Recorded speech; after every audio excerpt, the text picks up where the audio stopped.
যে আল্লাহ খ্রিস্টান ধর্মের লোকদেরকে পয়দা করেছেন, সেই একই আল্লাহ হিন্দু ধর্মের লোকদেরকে পয়দা করেছেন, সেই একই আল্লাহ বৌদ্ধ ধর্মের অনুসারী যারা তাদেরকে পয়দা করেছেন, সেই একই আল্লাহ মুসলমানদেরকে। আমাদের গ্র্যান্ডফাদার একজন, তিনি হচ্ছেন হযরত আদম আলাইহিস সালাম, মাদার একজন, তিনি হাওয়া আলাইহিস। ইসলাম আল্লাহ তাআলার প্রেরিত সমস্ত প্রফেট যারা আছেন সবাইকে রেসপেক্ট, এবং এটা আমাদের ইমানের অঙ্গ। তারা আল্লাহর প্রফেট, তারা আল্লাহর মেসেঞ্জার, আল্লাহর পক্ষ থেকে বাণী নিয়ে এসেছিলেন, মানুষের কল্যাণের জন্য এসেছিলেন, এবং আজীবন তারা মানুষের কল্যাণে কাজ করে বিদায় নেন। এটা আমাদের ফেইথের অংশ, আমাদের ফেইথের বাড়তি একটা অংশ। এটা শুধু আপনাদের রিলিজিয়নের সাথে রিলেটেড। এটি হচ্ছে যে দুনিয়ার শেষ প্রান্তে গিয়ে যখন মহাবিপর্যয় মানবতার মধ্যে বিশৃঙ্খলা দেখা দেবে, তখন হযরত ঈসা আলাইহিস সালাম আবার আসবেন।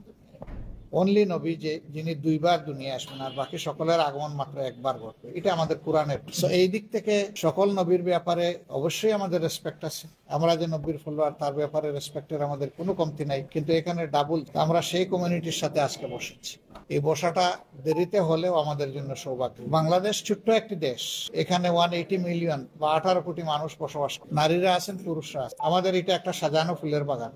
এই বাগানে বেসিক্যালি 4টা ধর্মের মানুষ আমরা এখানে বসবাস, আমরা মিলেমিশে বসবাস করব, এটি আমাদের সকলের চাহিদা। কিন্তু মাঝে মধ্যে কিছু উতুম পেছা আমাদের বাগানে ঢুকে আমাদের ফুলকে এলোমেলো করে দিই, আমাদের সৌন্দর্য ধ্বংস করতে, আমাদের মিউচুয়াল হারমোনি বা পারস্পরিক যে সংহতি আমাদের আছে এটা নষ্ট করতে। আমরা এটাকে তীব্রভাবে ঘৃণা। এবং আমরা যুগের পর যুগ একসাথে বসবাস করছি। আমাদের সহকর্মীদেরকে আপনারা, আশা করি এ ব্যাপারে আপনারা একমত হবেন আমার সাথে, যে আমাদের সহকর্মীরা মানুষের সামনে দৃশ্যমান যে সমস্ত সামাজিক উপক্রম আছে এগুলোর সাথে আমাদের সহকর্মীদের কোনো সম্পর্ক। আমাদের লোকেরা চাঁদাবাজি করে, অন্যায়ভাবে কারো সম্পত্তি দখল করে, কারো ইজ্জতের উপরে হাত দেন, চুরি ডাকাতি করে। আমাদের লোকেরা মানুষকে ধোঁকা দেয় এবং কোনোভাবেই মানুষের উপর জুলুম করাকে নিজের জন্য হারাম মনে করে। তারপরে এই কথা আমি বলবো যে আমরা ফেরেশতা নই, আমাদেরও ভুল ভ্রান্তি আছে। ভুল ভ্রান্তি হলে কেউ আমাদেরকে ধরে দিলে আমরা তার কাছে কৃতজ্ঞ থাকি এবং সংশোধন করার চেষ্টা। কিন্তু এই ধরনের সামাজিক কোনো অপকর্মকে আমরা কখনো, এটি আমাদের নীতি। 2 নম্বর হচ্ছে যে আল্লাহ খ্রিস্টান ধর্মের লোকদেরকে পয়দা করেছেন, সেই একই আল্লাহ হিন্দু ধর্মের লোকদেরকে পয়দা করেছেন, সেই একই আল্লাহ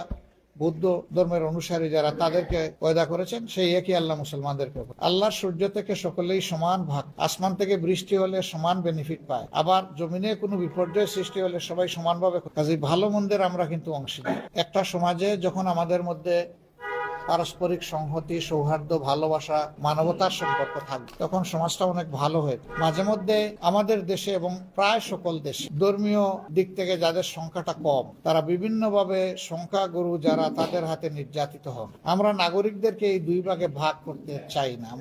আমাদের ফিলোসফি হচ্ছে যে প্রিয় দেশে যারাই এখানকার নাগরিক, এটা জন্মসূত্রে হোক অথবা ডোমিসাইল, তাদের সকলের অধিকার। এখানে ধর্মের ভিত্তিতে অধিকার ভাগাভাগি হবে। মানুষের যে 4টি মৌলিক অধিকার রাষ্ট্রের কাছে আছে, এই 4 অধিকার সকলের সমানভাবে ভোগ। একটা সন্তান জন্ম নেওয়ার পর সচ্ছল পরিবারের লোকেরা তাদের আর্থিক যোগান দিয়ে সন্তানকে মানুষ করবে, লেখাপড়া করাবে। কিন্তু যার আর্থিক যোগান দেওয়ার সঙ্গতি নাই, তার দায়িত্ব সরকারকে, রাষ্ট্রকে। যদি রাষ্ট্র নেয়, রাষ্ট্রেরই কল্যাণ হবে, যদি না নেয়, রাষ্ট্রের অকল্যাণ। কারণ এই মানব সন্তান যখন সুশিক্ষা থেকে বঞ্চিত হবে, তখন একদিন বড় বড় হাইরেজ বিল্ডিং এর দিকে তাকাবে আর বলবে, তুমিও মানুষ, আমিও মানুষ, তো আমার অবস্থা যেমন কেন? তখন তার মধ্যে কিন্তু বিদ্রোহের আগুন জ্বলে, যে আমাকে ডেপ্রাইভ করে এই 20 তলা 34 তলা হয়। সে কিন্তু আমাকে রেসপেক্ট করবে না, আমি যে 20 তলায় থাকি।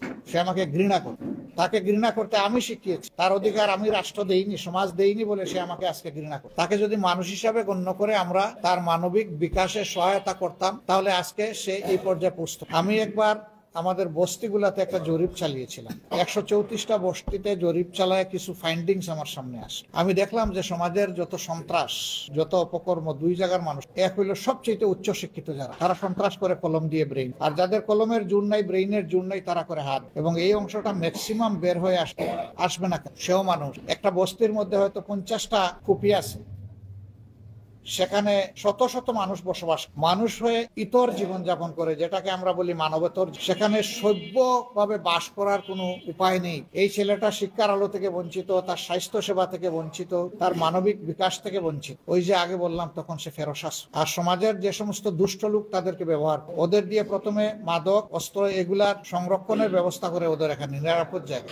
এরপরে এদেরকে দিয়ে এক জায়গা থেকে আরেক জায়গায় চালান দেয়, চালান দিতে দিতে খাওয়া শিখায়। এরপরে একসময় সেই ক্ষুদ্র ব্যবসায়ী হয়ে যায় যে চালান দিতে হয়। এরপরে এক সময় ওকে দিয়ে ডাকাতি করানো, ছিনতাই করানোর প্রয়োজন, ওকে মাথা ভাঙ্গা মোটরসাইকেল দেয় যেটার কোনো license registration up to date নাই, ধরা খাইলে সেই আবার গিয়ে ওরে ছুটাই আনে, তখন আবার ওর কবজার ভিতরে থাকে, গডফাদারের কবজার ভিতরে একটা বিশেষ সার্কেলের মতো একে ঢুকায় ফেলে, একে বের হওয়ার আর কোন রাস্তা, ওয়ান ওয়ে টানেল, একদিকেই দৌড়াবা, পিছনের দিকে আর ফিরে যাওয়ার কোনো রাস্তা নাই। তো দৌড়িতে দৌড়িতে সেও গিয়ে পড়ে খাদে, আর যে তার পিছনে গডফাদার ওরেও টানে খাদে। এভাবে আমাদের সমাজ ধ্বংস হয়। আমরা এখন দেখি যে দুই শ্রেণীর মানুষ এই সমস্ত মদ মাদকতায় লিপ্ত, একদম হাইয়ার ক্লাস আর একদম নিচের। এর জন্য আমরা সমাজ দায়ী, রাষ্ট্র দায়ী, রাজনীতিবিদরা দায়ী, আমাদের দেশের কলুষিত রাজনীতি দেয়। রাজনীতি যারা করবে তাদের রাজকীয় মন থাকবে, তাদের মনে সমস্ত মানুষকে ধারণ করতে হবে, তাদের মধ্যে হিংসা, প্রতিহিংসা এবং লোভ থাকবে না। কিন্তু আমরা তো এর ঊর্ধ্বে উঠতে পারলাম। আমাদের আগের 23 বছর, পরের 53 বছর একই তো অবস্থা। আমাদের 66 বছর তো আমরা একভাবেই কাটাই, 76 বছর, এই 76 বছর আমরা একইভাবে আমরা কাটাই।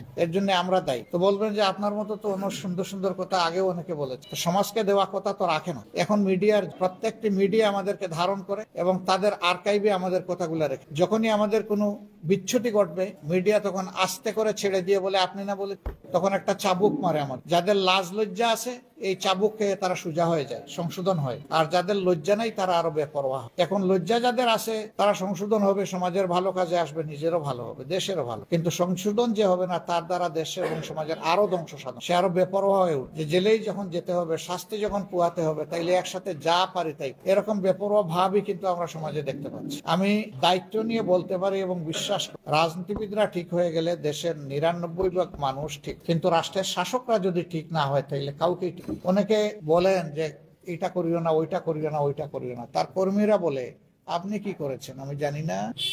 এখন যে নেতা নিজে অপরাধে লিপ্ত, তা সে যখন তার কর্মীকে ভালো কথা বলে, কর্মী তখন পেঁচার মতো হাসে, আপনি না বলেছিলেন, আপনি না এটা করেছেন, তখন তো কিছু করার। আমি বিশ্বাস করি যারা নির্দিষ্ট ধর্মে বিশ্বাস করে তারা কখনো বেপরোয়া হতে, তারা সবাই বিশ্বাস করে জীবন আমার শেষ নয়, আরেকটা জীবন আমার জন্য অপেক্ষমান। সেই জীবনে গিয়ে আমাকে ফাইনাল ডে অফ জাজমেন্টে আমাকে দাঁড়াতে হবে, আমার অ্যাকাউন্টেবিলিটি হিসাব ওখানে মিলিয়ে দিতে। যিনি মিলিয়ে দিতে পারবেন তিনি সাকসিডেড হবেন, যিনি মিলিয়ে দিতে পারবেন না তিনি কট হয়। এবং কট যিনি হবেন সব ধর্মই বলে যে তার জায়গা কোথায় হবে, একদম ঠিকানা বলে দেয়। আপনারা যারা ধর্মকর্ম করেন আমি বিশ্বাস করি আপনারা নিজের কল্যাণ কামনা করেন, মানব জাতির কল্যাণ কামনা, যে দেশে জন্ম নিয়েছেন সেই দেশের কল্যাণ কামনা করেন। দেশ আমাদের সকল, এই দেশের প্রতি ইঞ্চি জায়গার উপরে আমাদের সকলের হক। এই জন্য ঢাকার মানুষ পঞ্চগড়ে জমি কিনতে পারে, তার হক আছে বলেই নাইলে সে। এখন শুধু সম্পদের মালিক হওয়াই আমার দায়িত্ব, বরঞ্চ এই সম্পদকে রক্ষা করা।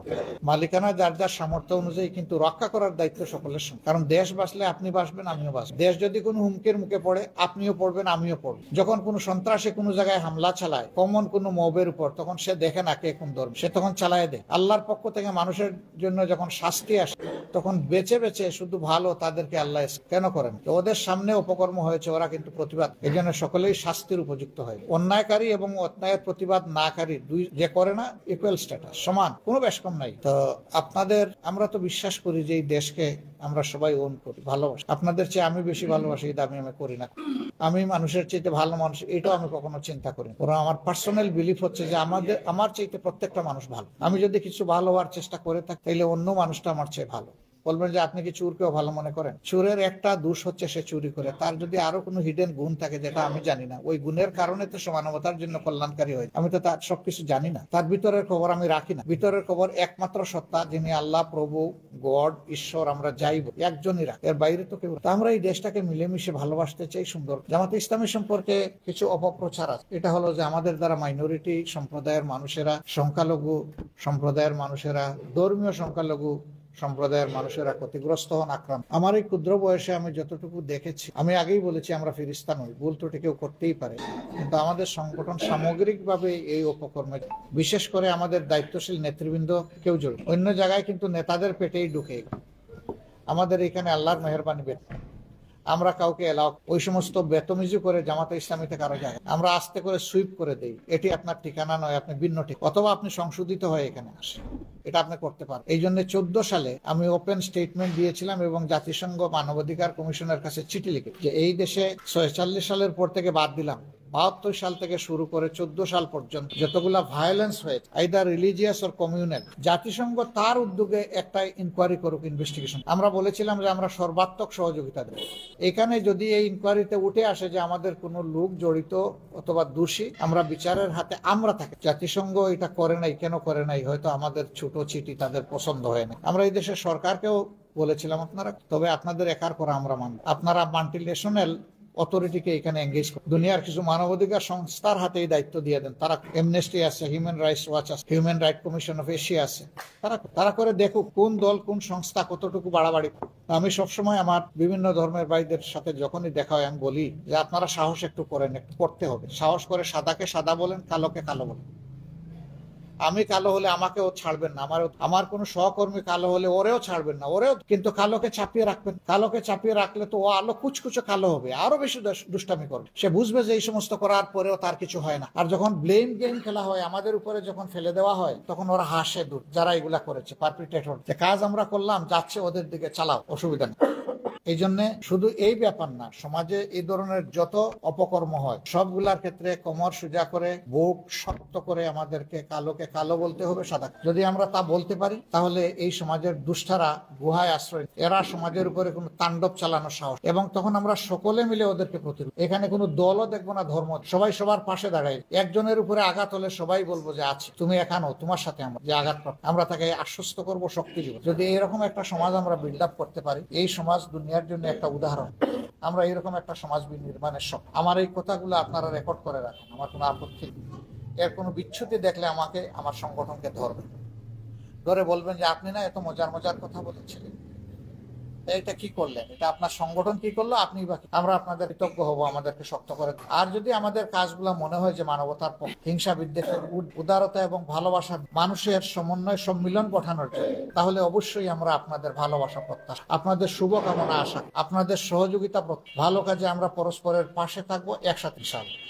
আমরা এই দাবি নিয়েই আজকে মূলত আপনাদের কাছে। এখন আপনারা মন খুলে আমাদেরকে পরামর্শ, প্রিয় দেশকে আরো সুন্দর, এই সমাজকে আরো বেশি বিকশিত করে, আমাদের প্রত্যেকটা শিশু আমরা যাতে এই দেশের যোগ্য নাগরিক হিসেবে গড়ে, এই সব বিষয় সামনে রেখে ন্যায় বিচার যাতে প্রতিষ্ঠিত, ডিসপেরিট বা বৈষম্য যাতে না, এর জন্য একটা সংগঠন হিসেবে আমরা কি করতে পারি, আমাদেরকে আপনারা একটু পরামর্শ দিয়ে সাহায্য করুন। আমরা আপনাদের কৃতজ্ঞ থাকব, এবং আমরা আশা করবো যে আজকের এই পরামর্শ দেওয়া শুরু হলো, এটা যেন শেষ। আমাদের চলার পথ এখন থেকে হাতে হাত ধরে হবে ইনশাআল্লাহ, এবং আপনাদের অব্যাহত পরামর্শ চাই দেশের সাথে, মানবতার সাথে আমাদেরকে। এবং যখন আমাদেরকে আপনাদের ভালো লাগবে, তখন আপনারা যদি আমাদের সাথে অংশগ্রহণ করতে চান, দরজা খুলে আপনাদেরকে বুকে জড়ায়, সমস্যা নেই। আমাদের ধর্ম আপনাদের গ্রহণ করতে হবে, আপনার ধর্ম আপনি নিরাপত্তার সাথে পালন। আমি চওড়া গলায় সব, নিশ্চয়ই কিছু কনসার্ন, কিছু উদ্বেগ আছে বলেই তো বিভিন্ন সময় গির্জা মন্দির এগুলো আমাদের পাহারা। আমরা এমন একটা দেশ গড়তে চাই যেখানে মসজিদও পাহারা দেওয়া লাগবে না, গির্জা, সেই নিরাপত্তা আমরা নিশ্চিত। আপনাদের কাছ থেকে এখন কথা শুনবো। আমাদের বোনেরা আছেন, ভাইয়েরা আছেন, আপনারা খোলা মনে আজকে কথা, আমি শুনতে এসে সময় বেশি নিয়েছি বলে দুঃখিত, আমাকে ক্ষমা। সবাইকে ধন্যবাদ।